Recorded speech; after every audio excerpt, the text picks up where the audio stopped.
আপনারা সকলেই জানেন কালকে সাবেক ডাকসু ভিপি নূরের উপরে যৌথ বাহিনীর বর্বর হামলা হয়েছে এবং সেই হামলার পরিপ্রেক্ষিতে এবং সেই হামলার প্রতিবাদ জানাতে আজকে এখানে বক্তব্য প্রদান করবেন আমাদের দ্য রেড জুলাই কেন্দ্রীয় সদস্য সচিব মোহাম্মদ সজীব হোসেন।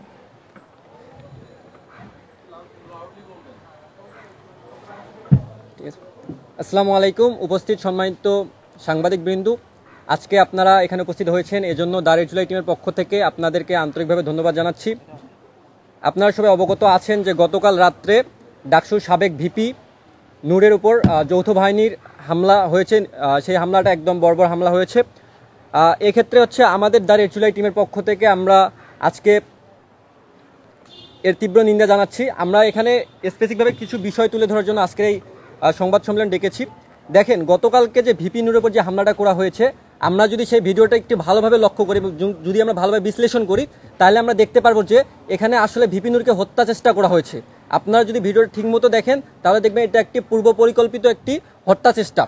এক্ষেত্রে যারা জড়িত, আমরা গতকালকে ওই ঘটনাটি দেখার পর একটা জিনিস বারবার দেখতে পাচ্ছি যে সবাই শুধু বলতেছে যে আর্মিরা ব্র্যাকে ফিরে যাক, আর্মিরা ব্র্যাকে ফিরে যাক, কিন্তু এক্ষেত্রে আলটিমেটলি আসলে এটা পিছনে কারা জড়িত সেটা কিন্তু কেউ বলতেছে না। এটা যদি পূর্ব পরিকল্পিত একটি হত্যাকাণ্ড বা হত্যা চেষ্টা হয়ে থাকে তাহলে এর পিছনে যারা জড়িত, দেখেন আর্মি কিন্তু একটি হচ্ছে সুশৃঙ্খল বাহিনী। আর্মি কিন্তু চেইন অফ কমান্ড খুব মানে, কারণ তাদের যে সুশৃঙ্খলতা, ওরা উপর থেকে যদি কোনো কমান্ড না পায় তাহলে কিন্তু তারা কোনো কাজ করে না। আমরা অবশ্যই এখানে ধরে নিতে পারি কালকে যেহেতু আর্মি হামলা করেছে তার মানে উপর থেকে কেউ এটাকে কমান্ড করেছে। এখন উপর থেকে কারা এটাকে কমেন্ট করেছে, আপনারা একটা জিনিস লক্ষ্য করেন যে জুলাই আন্দোলনে আর্মি কিন্তু ছাত্র জনতার উপর গুলি চালিয়েছিল এবং সেখানে আমাদের একটা ভিডিও আছে বা একটা প্রতিবেদন একটা মিডিয়া করেছে, সেই মিডিয়াতে প্রতিবেদনটা স্পষ্ট দেখা যাচ্ছে যে একজন আর্মি একটা হেড ছুটে একজনকে মেরে ফেলছিল, সে একটা প্রতিবেদন এসেছিল। সেই জায়গা থেকে আমরা ওই দৃষ্টিকোণ থেকে আমরা লক্ষ্য করতে পারি যে তখন যারা হামলা করেছে তারা এখনো আমাদের যে বিপ্লবী ছাত্র জনতা আছে তাদের উপর হামলা করেছে। ভিপি নূর কিন্তু একজন রাজনৈতিক ব্যক্তি না, তিনি কিন্তু জুলাইয়ের একজন যোদ্ধা। আমরা তাকে একজন রাজনৈতিক ব্যক্তি হিসাবে এখানে আমরা ইন্ডিকেট করতে আসিনি, আমরা তাকে একজন জুলাইয়ের যোদ্ধা হিসেবে ইন্ডিকেট করতে এসেছি। রাজনৈতিক ব্যক্তি ভিপি নূর, তিনি জুলাই যুদ্ধ করেছেন এবং তিনি যে জুলাই আন্দোলনে তার একটা কথা অনেকটা স্বৈরাচার হাসিনাকে পতনের দিকে ধাবিত করেছে। সেই কথাটা হচ্ছে 90% পতন হয়ে গেছে, আর একটু ধাক্কা দেন বাকি 10% পতন হয়ে যাবে। ভিপি নূরের উপর যদি হামলা হয়, সে একজন রাজনৈতিক ব্যক্তি, তাহলে আমাদের নিরাপত্তা কোথায়? আমরা এই দৃষ্টিকোণ থেকে এর পিছনে যারা জড়িত আছে তাদের পদত্যাগের দাবিতে আমরা আজকে এখানে নতুন কর্মসূচি দিব। দেখেন, কালকে যে আর্মি হামলা করেছে আসলে এই আর্মির পিছনে কে? আর্মির পিছনে কিন্তু আর্মি সেনাপ্রধান হচ্ছে ওয়ার্কার, ঠিক আছে। এর পিছনে কে? এর পিছনে হচ্ছে বাংলাদেশের রাষ্ট্রপতি যে চুপ্পু। এই চুপ্পু আপনারা সবাই জানেন, চুপ্পু কিন্তু আওয়ামী লীগের দালাল এবং একজন ছাত্রলীগ নেতা ছিল। এবং এই চুপ্পু যতদিন এই গদিতে থাকবে ততদিন আমাদের নিরাপত্তা নিয়ে আমরা আশঙ্কা করতেছি। এবং বিগত যে 1 বছরে জুলাই গণঅভ্যুত্থানের পর যে একটা বছর গিয়েছে, এই 1 বছরে কিন্তু দেশের আইন শৃঙ্খলা পরিস্থিতি আমরা দেখতে পাচ্ছি যে দিনের দিন ক্রমান্বয়ে হচ্ছে অবনতির দিকে যাচ্ছে। এই অবনতির পিছনে আমরা মনে করি স্বরাষ্ট্র উপদেষ্টা, আইন উপদেষ্টা, চুপ্পু এবং সেনাপ্রধান, এই 4 জন দায়ী। দেখেন, আমরা যদি বলি এখানে একটা সিন্ডিকেট চলছে, সিন্ডিকেটটা যদি আমরা এভাবে উল্লেখ করি, দেখেন সিন্ডিকেটের যদি প্রধান উপদেষ্টা হয় রাষ্ট্রপতি, তাহলে সেই সিন্ডিকেটের মাস্টার মাইন্ড হচ্ছে হাসিনা এবং সেই সিন্ডিকেটের প্রেস উইং হচ্ছে সেনাপ্রধান। প্ল্যানিং দিচ্ছে রাষ্ট্রপতি, সেটাকে বাস্তবায়ন করতেছে সেনাপ্রধান। এবং এই ক্ষেত্রে যারা আমাদের 2 জন উপদেষ্টা আছে, সুশীল উপদেষ্টা, আমাদের রক্তের বিনিময়ে আমরা তাদেরকে যে গদিতে বসিয়েছি, তারা সেই গদিটার সাথে আমাদের সাথে বেইমানি করতেছে। আমরা এক্ষেত্রে স্পষ্টভাবে বলতে চাই, চুপ্পুকে পদত্যাগ করতে হবে। চুপ্পু যতদিন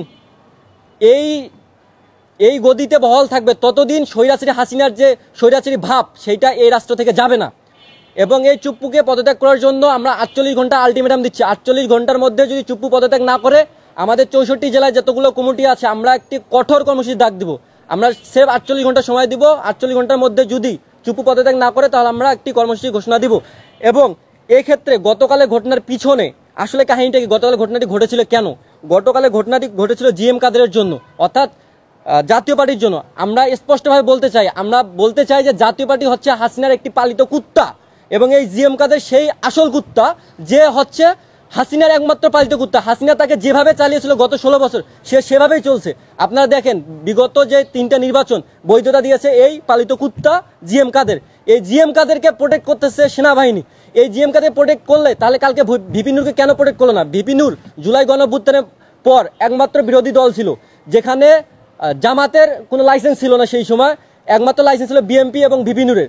দেখেন, জুলাই গণঅভ্যুত্থানের পর যদি দুইটা দল থাকে, একটা ছিল বিএনপি, একটা ছিল ভিপি নূর। ভিপি নূর হচ্ছে সেই বিরোধী দলের একজন, যদি আমরা সেই হিসেবে যাই, তাহলে তারা যদি জাতীয় পার্টিকে প্রোটেক্ট করে, তাহলে ভিপি নূরকে কালকে প্রোটেক্ট করলো না কেন? তারা ভিপি নূরকে চিনে না এমন কেউ নাই। দেখেন, ভিপি নূর আমাদের একজন সাবেক ভিপি, ডাকসু ভিপি। আমি নিজে যেহেতু একজন ঢাকা বিশ্ববিদ্যালয়ের শিক্ষার্থী, সে কিন্তু একজন ডাকসু ভিপি, এবং বিগত বছরগুলোর মধ্যে একজনই ভিপি, সেটা হচ্ছে ভিপি নূর। এবং এই ভিপি নূরকে বাংলাদেশে চিনে না এমন কেউ নাই। যে আর্মিরা তাকে পিটিয়েছে, সে আর্মিরা কিন্তু তাকে চিনে। এই জায়গা থেকে সে একজন রাজনৈতিক ব্যক্তি এবং সে নিবন্ধিত দলের একজন প্রধান, সেই জায়গা থেকে তার উপর কিভাবে হামলা করে, এই একটা প্রশ্ন আমি রাখতে চাই। এবং জিএম কাদেরের জন্য যে হামলা হয়েছে, এবং জিএম কাদের যে আওয়ামী লীগের পালিত কুত্তা, তাকে আগামী 48 ঘন্টার মধ্যে গ্রেপ্তার করতে হবে, নইলে আমরা তার বাসভবন ঘেরাও কিংবা তার কার্যালয় ঘেরাও কর্মসূচি দিব। এখন দেখেন, আরেকটা ইস্যুতে আমি একটা কথা বলতে চাই।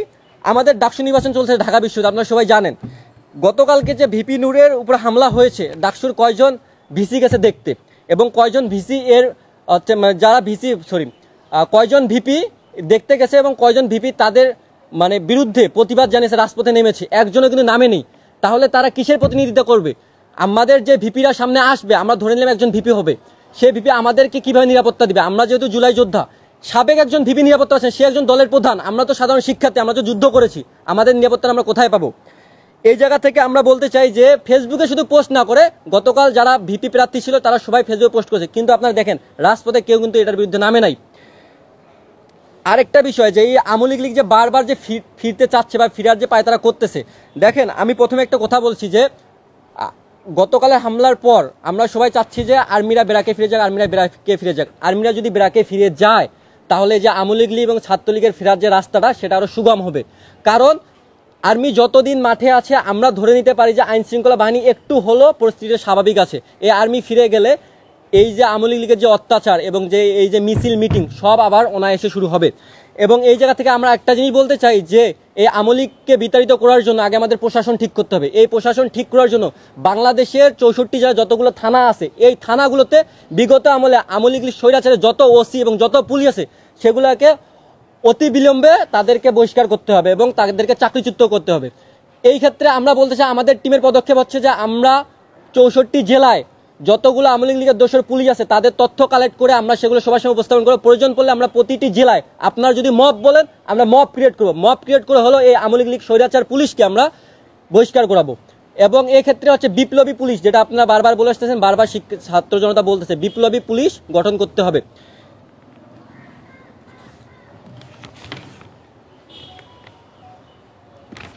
আচ্ছা, আমি আরেকটা বিষয় ক্লিয়ার করি যে আমরা যে 48 ঘন্টা আলটিমেটাম দিচ্ছি, আমাদের আলটিমেটামের যে 4 জন সদস্য, প্রথমত হচ্ছে চুপ্পুকে পদত্যাগ করতে হবে। এই চুপ্পু যদি পদত্যাগ করে, তাহলে আমাদের যে প্রশাসন ব্যবস্থা সেটা আমাদের আরও সুগম হবে।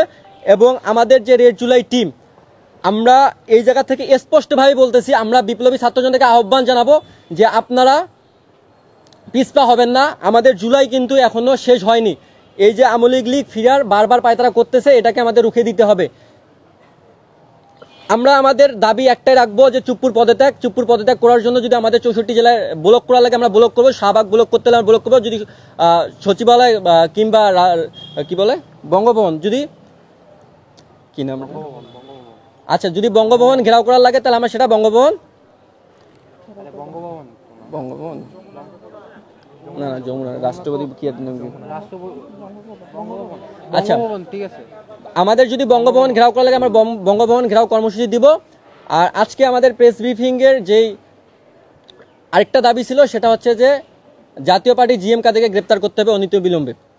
এবং আজকে আমাদের প্রেস ব্রিফিং আমরা এখানেই সমাপ্ত ঘোষণা করতেছি। আচ্ছা হ্যাঁ, আপনাদের কোনো প্রশ্ন থাকলে প্রশ্ন করেন। জি আচ্ছা, রাষ্ট্রপতির পদত্যাগ, আমরা প্রধান উপদেষ্টা, আমরা আগে প্রথমে তার পদত্যাগ দাবি করব এবং তার পদত্যাগের জন্য আমরা প্রধান উপদেষ্টা বরাবর আমরা একটা স্মারকলিপি দিব। এখন আপনি যে পন্থা অবলম্বন করছেন, আমরা সেই পন্থায় যদি যাই, তার পদত্যাগ এত সহজে হবে না। পদত্যাগ করার জন্য আপনারা যেটা বারবার বলে মিডিয়া বলেন বা অন্যরা যারা বলেন, মব ক্রিয়েট ছাড়া পদত্যাগ হবে না। এবং ওই যতদিন ওই গতিতে থাকবে, ততদিন আমাদের নিরাপত্তার জন্য আমরা আশঙ্কা বোধ করতেছি। আমাদের ছাত্র জনতার কোনো নিরাপত্তা নাই বাংলাদেশে, যারা জুলাই যুদ্ধ করেছে। কালকে দেখলাম যে বিনয় মোল্লা, তারপরে জামালউদ্দিন মোহাম্মদ খালিদ সহ প্রায় 3 থেকে 4 জন প্রার্থী কালকে রাতেই বিক্ষোভ মিছিল করছে। এখন এইটাকে আপনি বলছেন আচ্ছা, নামেন, এটা আসলে কিভাবে? আমাদের ভিপি প্রায় 40 জন প্লাস, ঠিক আছে।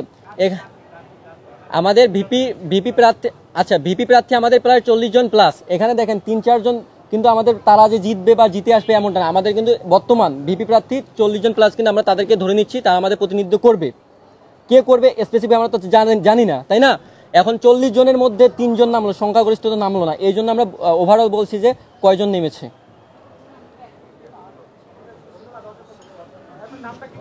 আচ্ছা, আমার নাম মোহাম্মদ সজিব হুসাইন, শিক্ষার্থী, ঢাকা বিশ্ববিদ্যালয়। আচ্ছা, এই মবটা বলতে হচ্ছে আমাদের মব না, আমরা রাজপথে থাকবো, রাজপথে আমরা আন্দোলন করব, যৌক্তিক আন্দোলন করব। আমরা তার যে ক্রিয়াগুলা, সেই দাবিগুলো আমরা তুলে ধরবো এবং তার পদত্যাগের কারণগুলো আমরা স্পেসিফিকভাবে সেই রাজপথে বলবো, রাজপথে জানাবো যে আমরা কেন তার পদত্যাগ চাচ্ছি। ঠিক আছে, হ্যাঁ, এবং সেটাকে যদি মব ত্যাগ দেওয়া হয় তাহলে আমরা সেটাও মানতে রাজি আছি, এটা আমরা মিন করেছি।